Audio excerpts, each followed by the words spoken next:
Hello and welcome to another episode of Warrior Diplomacy, your favorite international relations podcast. Today we will talk about the tensions between China and Taiwan.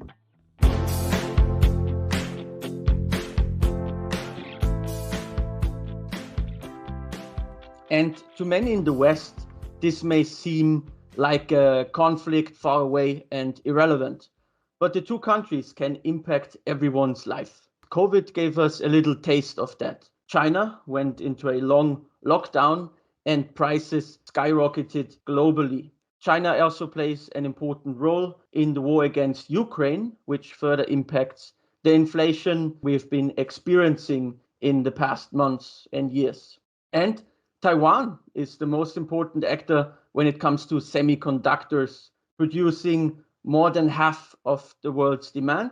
And without Taiwan, we will have tremendous difficulties mass producing the advanced technologies we are using every day because they are dependent on these semiconductors. In short, it's extremely relevant to look at the relations between the two countries since, as you will have surely noticed, they are at the brink of a war that could not only cost millions of lives, but cause a severe global economic crisis, much more severe than the economic crisis we are experiencing at the moment. And to discuss this timely issue, I'm joined today by Marie Mortas, an expert on geopolitical affairs in the Asia Pacific region. Welcome to our diplomacy, Marie. Hello. Thank you very much, Aramis, for having me today. And thank you, Warrior Diplomacy. It's a great pleasure and honor to be here today and to register this podcast on China-Taiwan relations, especially within this timing and this particular context, because indeed this week, and especially on May 20, we have seen Lai Ching-Te became officially the new Taiwanese president and delivered in his inauguration speech a clear message to Beijing: Taiwan will not subordinate to China. And indeed, since the January election of pro-independence Lai Ching-Te as Taiwan's next president, China has continued to use coercive tactics to intimidate Taipei, such as entering its ADIZ, the Air Defense Identification Zone of Taiwan. So finally, we have the proper context to start this conversation on China-Taiwan relations. Indeed, it's a great moment to talk about this timely issue now, and I'm very much looking forward to learning more about your insights here. As usual, we've structured our episode into three sections. First, we will learn why China and Taiwan are at odds with each other in the first place. Then in section 2, we will analyze what happens if the two countries go to war. And finally, in section 3, we will analyze the conditions under which war could break out.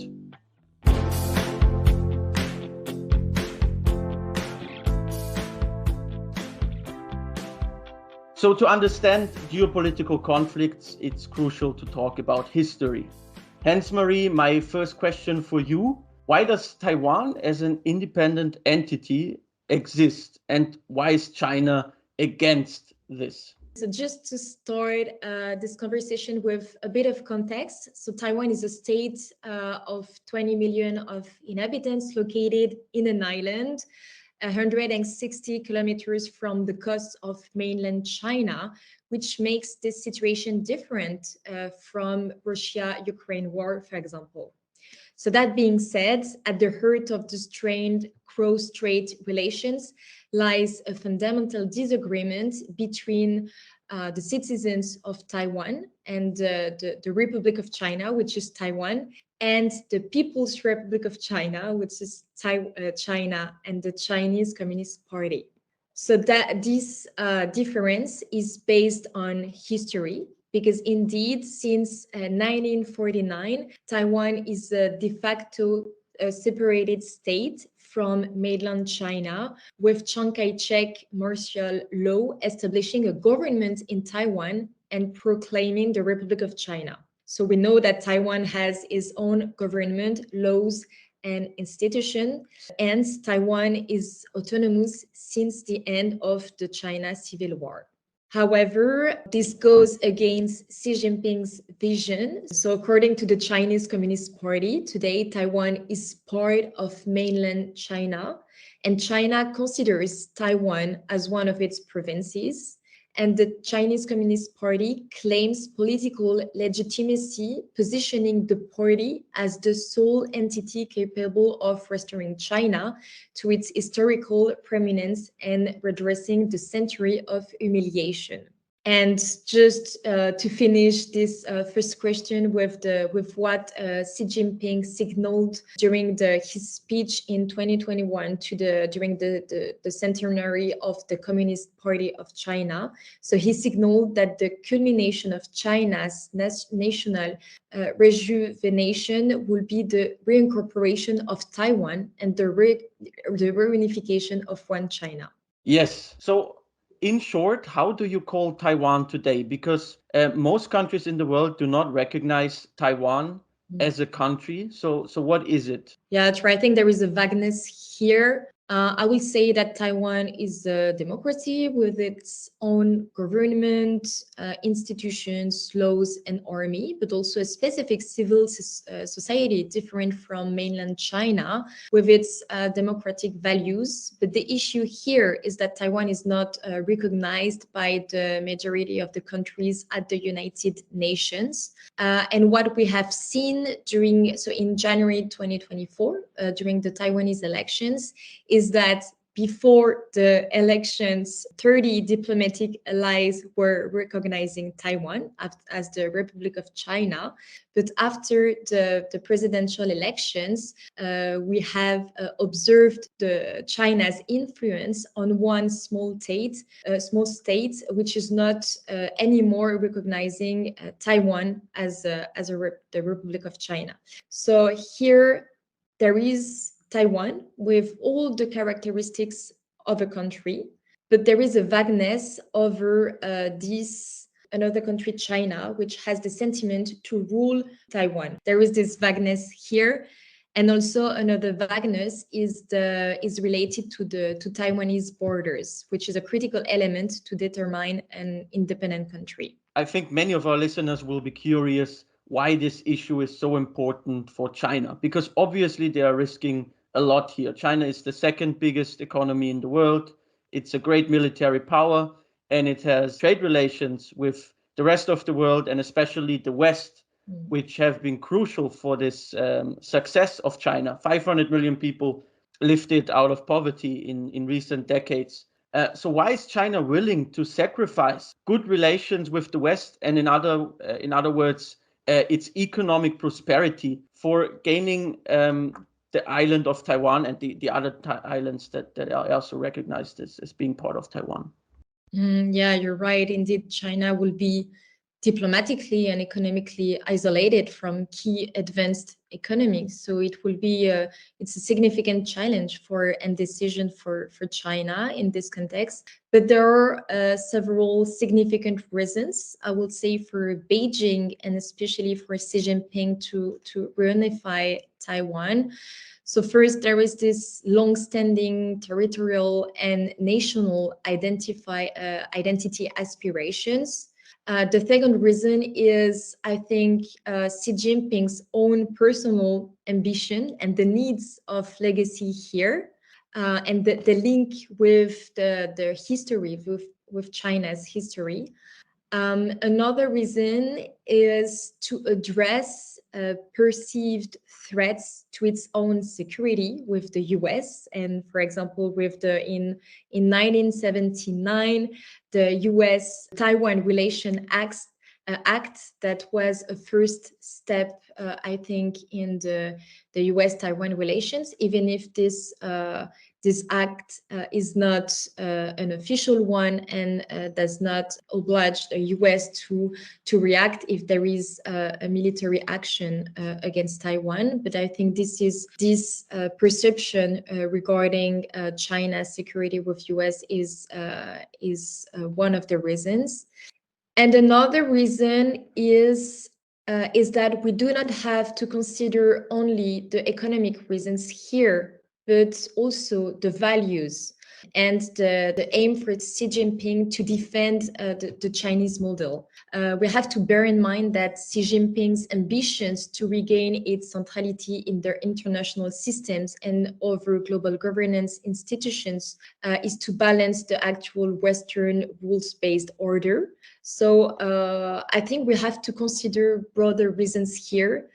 It's the alignment of autocracies' values versus, I think, the democratic values. So I think it's not only the, let's say, the short-term reasons, economic reasons, but in the long term, let's say this aim to reshape the global order and to call for Chinese values that will lead the global governance system. Here at Warrior Diplomacy, we often address the causes of conflicts, and it often comes down to this factor that there are some historical claims and a strong authoritarian leader that, based on these historical claims, enlarge the respective territory. Recently, we talked about relations between Turkey and Greece. We had Erdogan, who has the Ottoman Empire's legacy. Before that, we discussed Russian foreign politics, and there we have Putin playing around with the old maps of the Russian Empire. And here we are talking about Xi Jinping and the legacy of the Qing dynasty in this case, that formerly used to govern not only mainland China, but also the Taiwanese islands. So yeah, just always interesting to see these parallels that are always having such important effects on international relations. But I think this is what we need for the first section to broadly explain why China and Taiwan are at odds with each other. And now we will get to section 2, where we will address what happens if China and Taiwan go to war.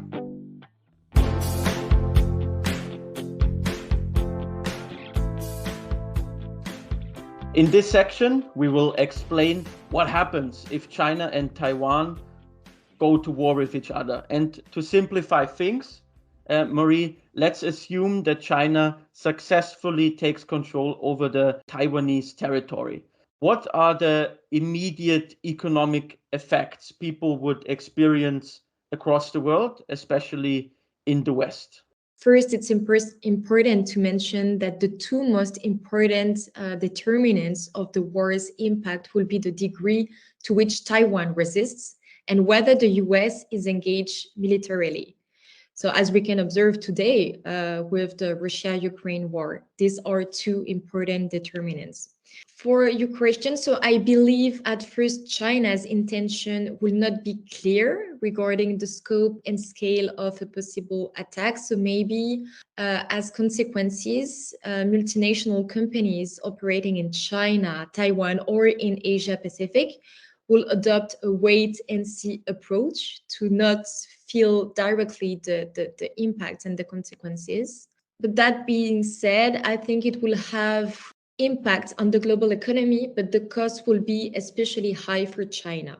I think a war will have an immediate impact on China, and especially in the three Chinese provinces nearest to Taiwan. So we have Guangdong, Fujian, and Zhejiang. And I think the damage will not be limited here to the coastal provinces, but also to mainland China, because of the interior provinces in China are part of a specific network of domestic supply chains. So the first answer here is that the immediate impact will be on China. If we talk about broadly of impacts on people in the West in the short term, I think we'll have impacts on goods or supplies that come from China. And will have immediate effects on global firms and consumers, which have dependencies on China.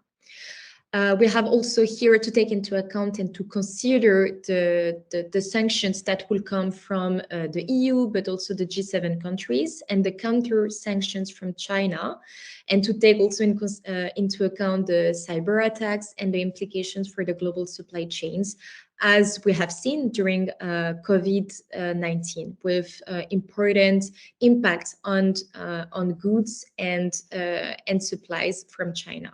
We will have also financial impacts with financial markets that will panic, potentially even more than during the 2008 global financial crisis. One interesting thing I recently read in an article, there is a potential scenario that if Taiwan gets attacked by China, they will blow up their semiconductor facilities. And according to estimates, these semiconductor facilities alone, if they do not continue to produce the usual quantities, could trigger a similar crisis compared to the 2008 crisis. So just this sector alone of the Taiwanese economy could have such a severe impact, and then let alone to think about the other factors such as that you have just mentioned, including sanctions and so on. But going into the more medium and long-term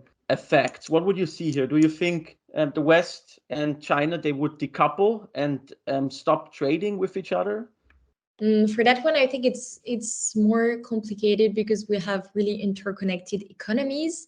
We are already today seeing decoupling, let's say, actions from the US to decouple some sectors from China with AI, biotechnologies, key technologies, or electric vehicles or semiconductors, for example. But we're also seeing actions from the EU regarding countries, but especially China, in order to de-risk its economy. So it was, I think, in January 2024, the European Commission announced the European Economic Security Strategy in order to protect the European economy and supply chains from countries like China. So we are already seeing, let's say, de-risking and decoupling actions. So I think in the long term, yes, we could see, let's say, some EU, US, China decoupling situation, and taking into account here the values, as we have seen already with during COVID-19 and with the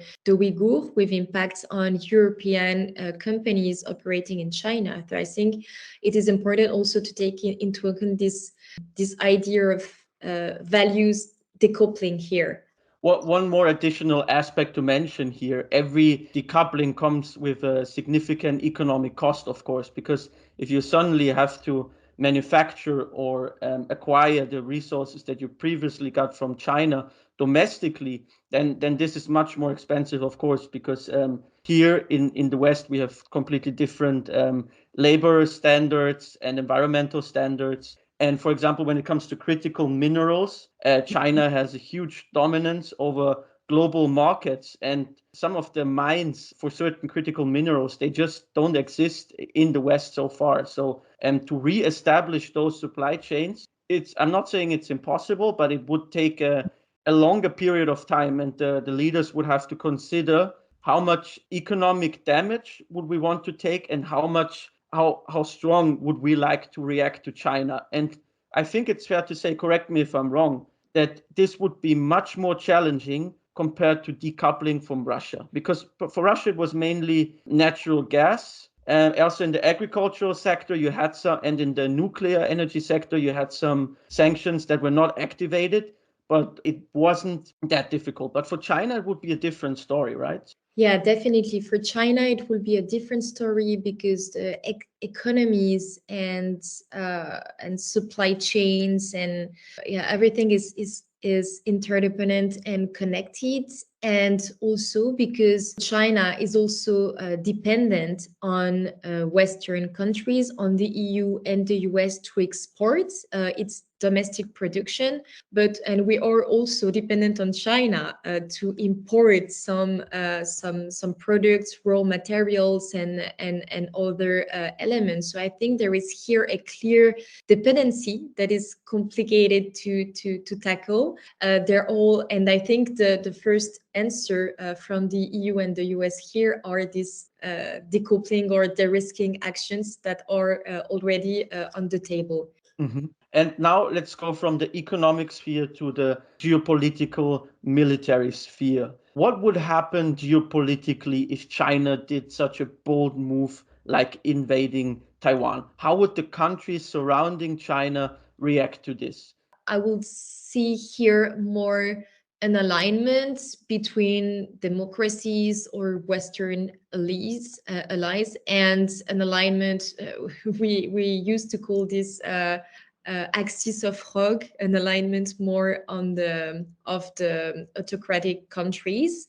So I think China may have here support from, as we can observe today with Russia-Ukraine situation, support from other autocratic countries, but in a way it will be a challenge to evade from Western and G7 sanctions here. So yeah, it's complicated to see. But the first thing I'd like to say is that even if the People's Liberation Army here were successful, Beijing will still face significant economic, diplomatic, and political challenges. And the only plausible options to mitigate these challenges will be for China military operations in Taiwan to be quick and clean, not to trigger an international backlash, which is complicated. But I think the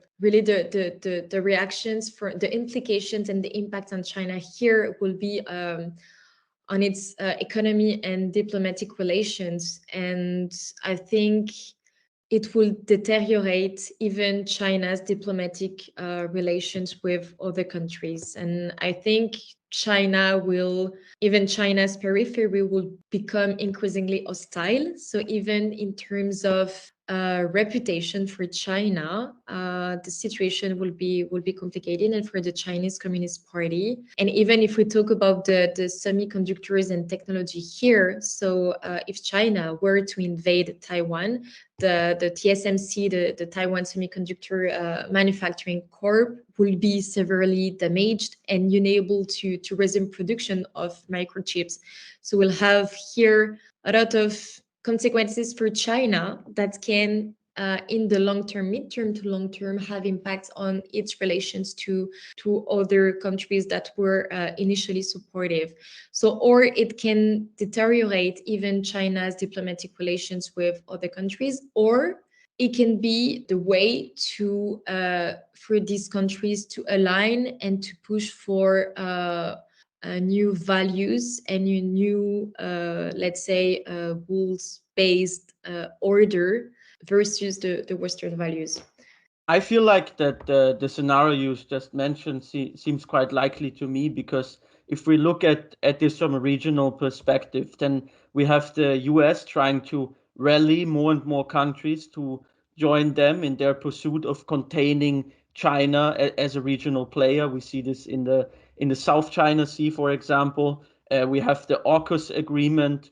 And I feel like if China would send such a hostile message, like invading Taiwan, all of these countries would make a further step to the West, which would make it increasingly difficult for China to operate within its own neighborhood, because suddenly it would be surrounded by countries that would be increasingly afraid of China. And this is a similar situation compared to what Russia is experiencing in Eastern Europe. All the countries in Eastern Europe are realizing, okay, Russia is potentially a country that wants to invade us, that wants to meddle in our internal affairs, and the relations between Russia and those countries is increasingly deteriorating. This has massive economic implications. So this would be perhaps another effect if China was to invade Taiwan. Yeah, true, but it's important also to consider the economic relations of these countries with China, so they could also be reluctant to react. But indeed, we can have this alignment of these allies and countries.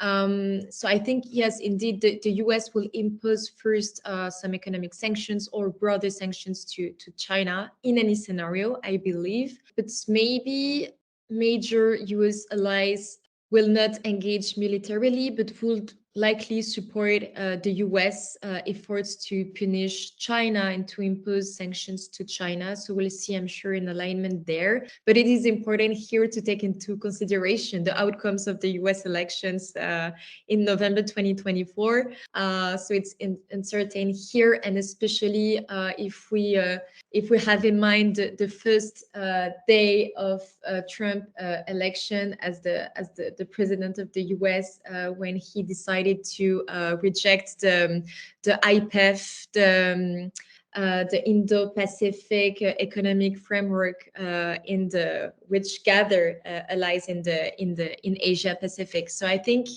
the outcomes of the US elections is a significant threshold here. Yes, and I think that's so fascinating that it will be a lot of short-term decisions by many countries. What will they do? What is their position that will impact the war significantly? For example, the US has formally said that it would support Taiwan, correct me if I'm wrong. And then we have other countries that could potentially support the US, such as Japan and Australia. And then a bunch of other countries that would maybe support other non-military means. But this is dependent on some short-term decisions. And of course, the most important short-term decisions will be made by the US, which is why I want to focus with you now on Trump and Biden. With Biden, it's quite clear if he gets reelected, this would mean that the US would support Taiwan. Trump is also someone who employs a very strong anti-Chinese language. So do you think he would come to help if Taiwan was invaded? Yeah, it's quite vague. And so with the Taiwan Relations Act, we have definitely like a support from the US in terms of military supplies to Taiwan, but it's quite informal. We do not have here a clear alliance or partnership. So it's still the strategic ambiguity. Biden, during his mandate, talked about a clearer support to Taiwan. So in a way, he was some experts and the leaders in the US reproached him to end this strategic ambiguity. I think with Donald Trump, it's complicated to say, because the rhetoric Biden is using is this struggle and this between democracy and autocratic values. So it's complicated to say here. But what I can say with the outcomes of the US elections is that there is a bipartisan consensus over China. Both Republicans and Democrats here will be aligned on how to foster, to strengthen the strategic competition with China, and especially the economic competition. Regarding China, they will have maybe the same stance, but more on economic aspects. So on related to China and to defend democratic values, I think there is here an ambiguity.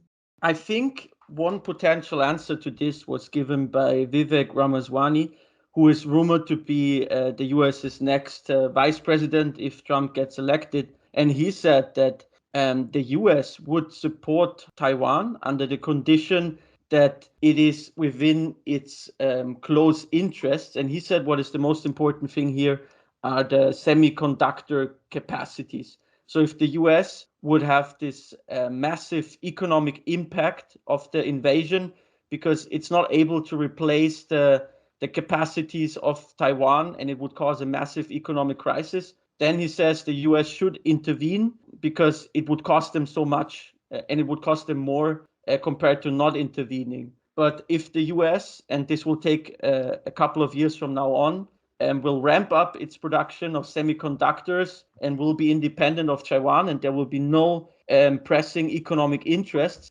then they will not support Taiwan. So this is also the interesting comparison between Republicans and Democrats, because the Democrats are largely value-driven. They are rather arguing, okay, Taiwan is a democracy and we need to defend American values. And then we have the Republicans saying, yeah, if it's economically within our interest, then we will help Taiwan. So yeah, a potential line to follow here when looking at this conflict. Yeah, and here we can also do a parallel with the Russia-Ukraine situation, because if we look at the scenarios, if Trump is reelected, indeed, we can have more a partition of Ukraine scenario and then rhetoric, like anti-Ukraine rhetoric, because it's against economic interests of the US. So this parallel is also important here. Indeed. And I think this broadly covers the spectrum of potential consequences if China was to successfully invade Taiwan. But now we want to address how that could happen in the first place. What are the factors that we need to look at here? What potential alarm bells should we look at?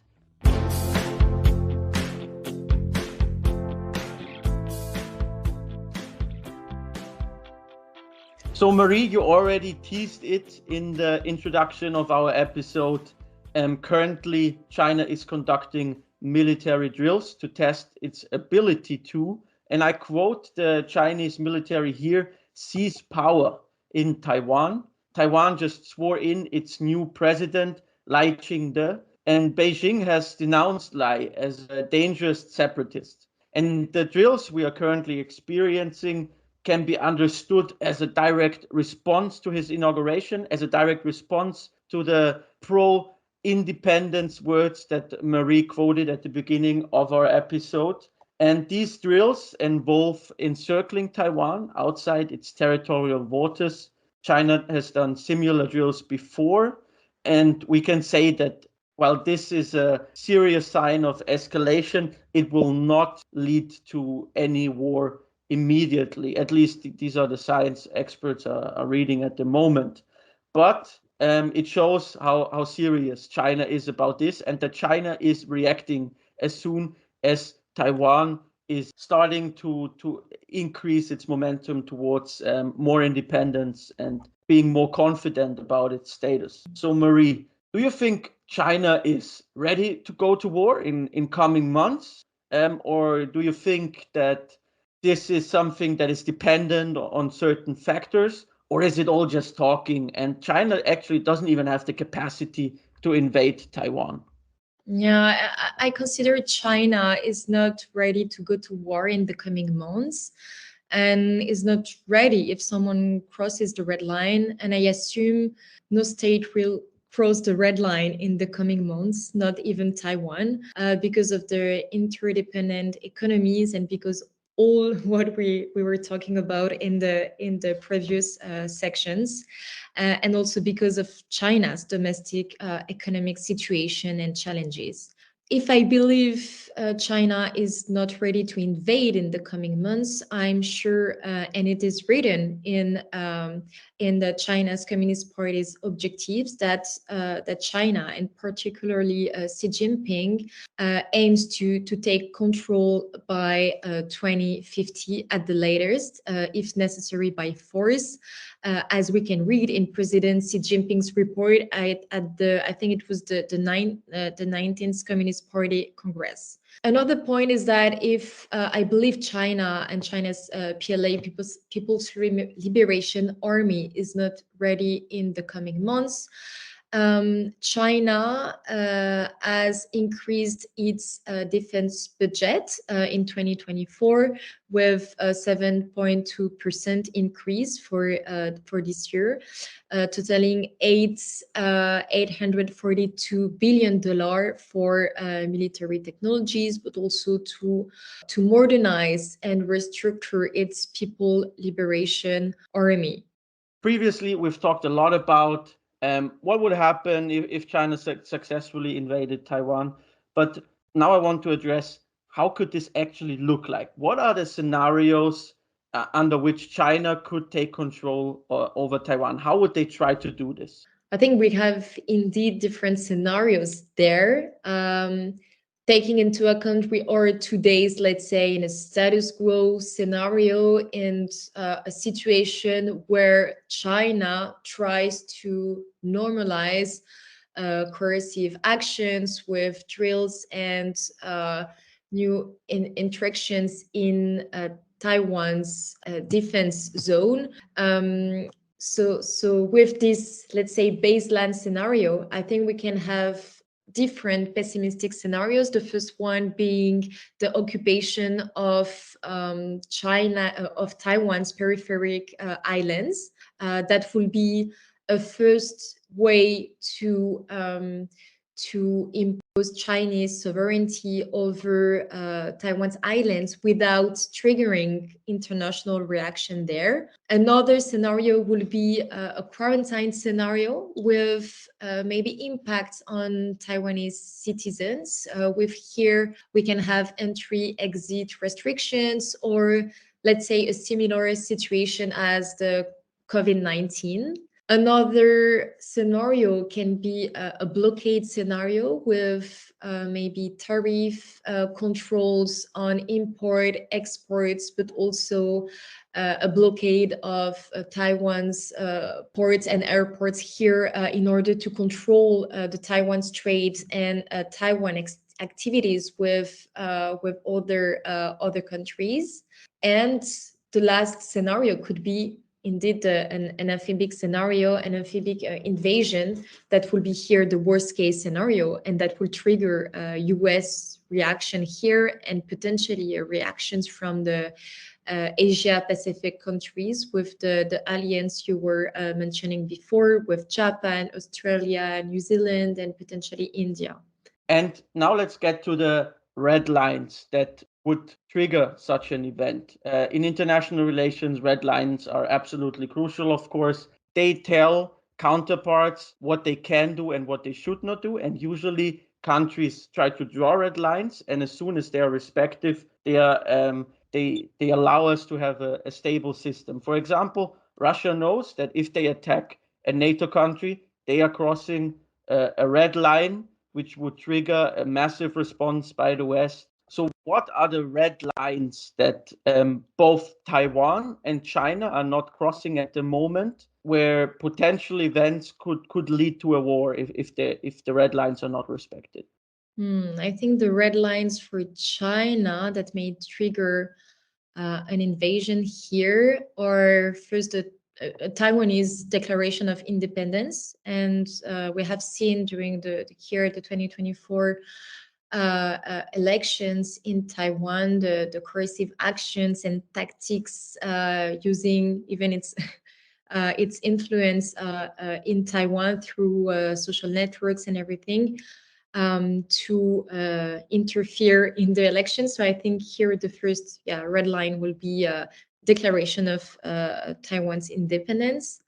I think a second red line here will be other countries, but especially developed economies that will recognize officially Taiwan and at the United Nations, or increasing official visits to Taiwan from these developed economies. For example, we have seen in 2022 the visit of Nancy Pelosi to Taiwan, while serving as the Speaker of the U.S. House of Representatives. We have seen here reactions from China in the Taiwan Strait. So it was definitely a red line. And when we observe responses from China to specific events, we can consider them as events that getting closer to the red line. Another red line would be a country not recognizing anymore this one China policy, or a country, and especially the US, officializing an alliance or partnership with Taiwan, not only military aid, but I don't know, a comprehensive partnership with Taiwan. And I think that this is such an interesting game going on at the moment, because both players are trying to get closer to the red lines to get some progress for their causes. For example, we had the Taiwanese president making these pro-independence statements, and then the Chinese reacting immediately. And then on the other hand, we have the Chinese military also conducting drills at other points of time where there was no prior escalation from Taiwan side, so that they regularly send fighter jets into the Taiwanese airspace. So this is a very, very interesting and delicate game going on here. Now, I want to talk about the red lines of the West as well, because you talked about the different scenarios before, and you said that if there was an amphibious operation, then the West would probably intervene. But what about if there was this encircling method? There was also currently the drill of the People's Liberation Army. What would happen if they establish such an encirclement of Taiwan? How would the West react in such case?